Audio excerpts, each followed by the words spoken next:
Assalamualaikum warahmatullahi wabarakatuh. Saya Khaifah Kusnul Khotimah dengan NIM 230416018 kelas 23A1 akuntansi.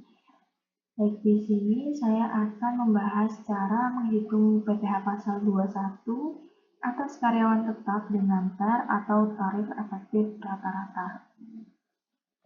Bagaimana sih penggunaan TER dalam pemotongan penghasilan 21 atau PPh 21? Kita perlu mengetahui dulu nih skema TER ini. Jadi antara skema lama dan baru itu hanya berbeda cara perhitungannya saja.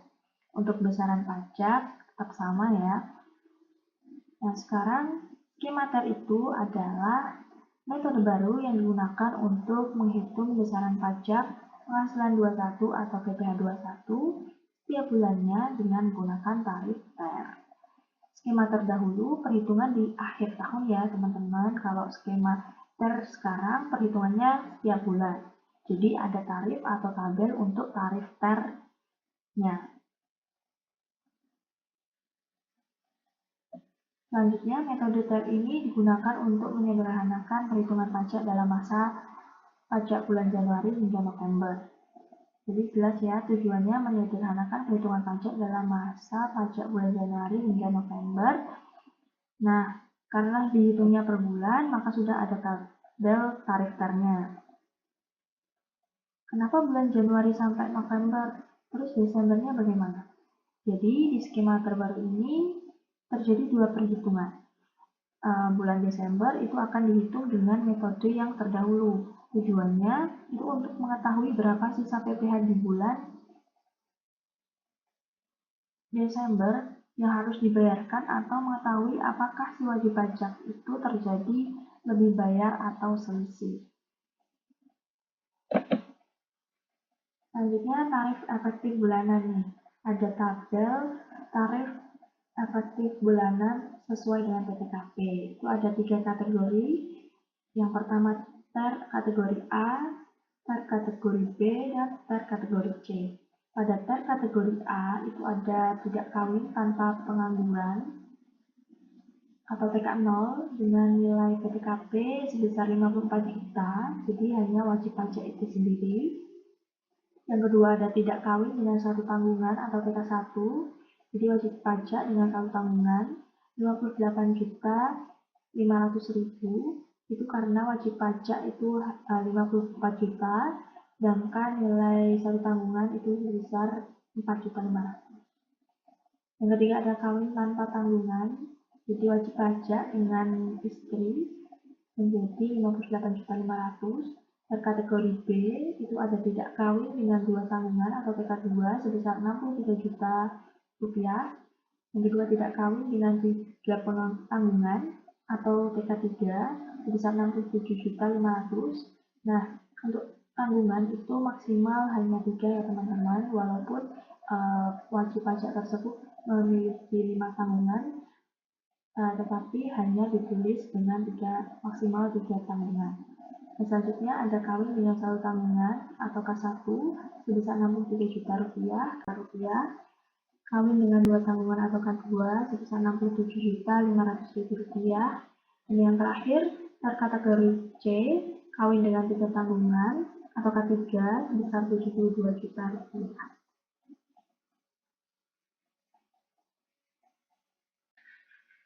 Selanjutnya ada tampilan tabel tarif rata-rata dari TER kategori A. Itu ada daftar penghasilan bruto dengan tarifnya, TER kategori B, dan juga ada TER kategori C. Nah, selanjutnya ada tarif umum pasal 17 ayat 1A UU PPh. Di mana tarif umum ini itu akan dipakai di dalam perhitungan di bulan Desembernya. Nah, itu ada penghasilan kena pajak sampai dengan 60 juta terkena tarif pajak sebesar 5%, di atas 60 juta sampai dengan 250 juta sebesar 15%, di atas 250 juta sampai dengan 500 juta sebesar 25%, di atas 500 juta sampai dengan 5 miliar terkena pajak tarif pajak sebesar 30%, dan juga di atas 5 miliar sebesar 35%. Nah, itu untuk penyederhanaan PPh 21 dari Januari hingga November. Lalu di bulan Desember dihitung lagi nih. Untuk menghitung berapa PPh 21 di bulan Desember atau selisih bayarnya itu menggunakan tarif PPh pasal 17. Oke, langsung kita ke contoh soalnya ya teman-teman. Baik, di sini ada contoh soal, itu Juan seorang karyawan di PT Maju Saja mendapat gaji setiap bulan sebesar 15 juta rupiah. Setiap bulannya Juan membayar iuran BPJS Kesehatan sebesar Rp35.000, BPJS Ketenagakerjaan sebesar Rp65.000, dan juga iuran pensiun sebesar Rp65.000. Status Juan sudah menikah dan memiliki 2 orang anak, maka hitunglah PPh pasal 21. Nah, karena statusnya K2, maka Juan termasuk ke dalam kategori B ya teman-teman, dan masuk ke level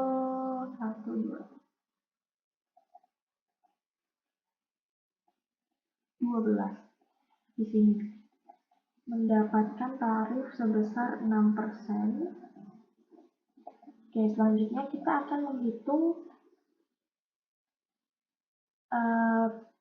potongan PPh 21 setiap bulannya itu dari bulan Januari sampai Desember, dari penghasilan itu 15 juta rupiah.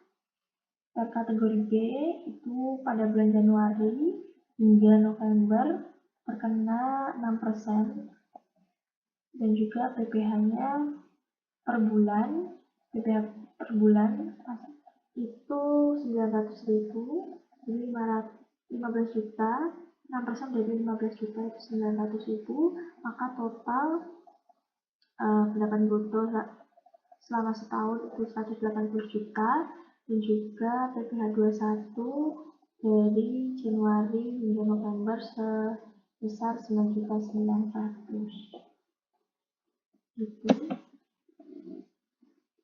Selanjutnya, kita akan menghitung PPh 21 bulan Desember dan PPh 21 selama setahun. Potongan PPh 21 Juan untuk masa pajak terakhir atau Desember, kita mulai dari penerimaan atau penghasilan dari pendapatan 1 tahun sebesar 15 juta dikali 12 itu 180 juta rupiah. Kita lanjut ke pengurangan itu dari biaya jabatan sebesar 5% dikali 180 juta rupiah menghasilkan 6 juta rupiah, 180 juta dari penghasilan 1 tahun. Nah, 5% itu berdasarkan Peraturan Menteri Keuangan PMK nomor 250 garing PMK 03 garing 2008, yaitu besarnya biaya jabatan adalah 5% atau sebanyak-banyaknya 6 juta dalam setahun atau sebesar 500.000 dalam sebulan. Yang selanjutnya itu ada iuran BPJS Kesehatan sebesar 35.000 dikali 12 itu 420.000 rupiah. Iuran BPJS Ketenagakerjaan sebesar 65.000 dikali 12 hasilkan 780.000 rupiah.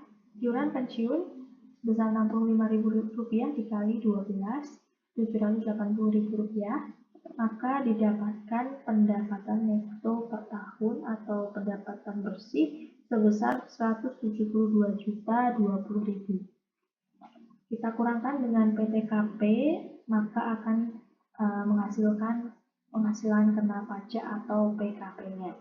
Untuk PTKP K2 dari Juan itu ada wajib pajak pribadi sebesar 54 juta rupiah, dengan memiliki istri itu 4.500.000 dan memiliki 2 tanggungan anak sebesar 9 juta, hingga penghasilan tidak kena pajak jumlahnya itu 67.500.000.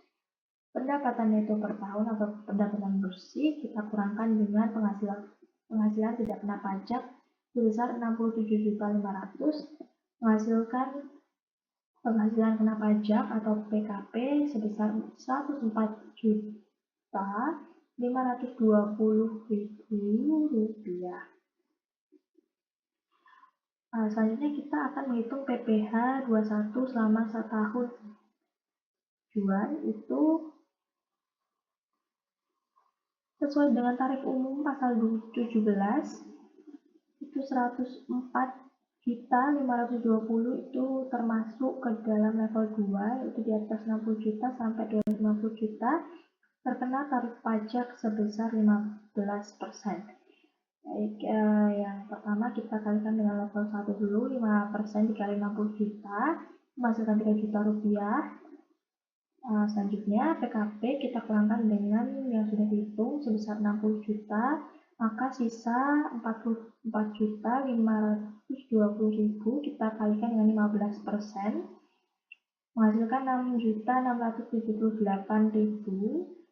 Kita tambahkan akan menjadi PPh 21 selama 1 tahun milik Juan. Maka kita yang selanjutnya kita akan hitung nih PPh yang 21 Januari hingga November itu 900.000 dikali 11 itu menghasilkan 9.900.000.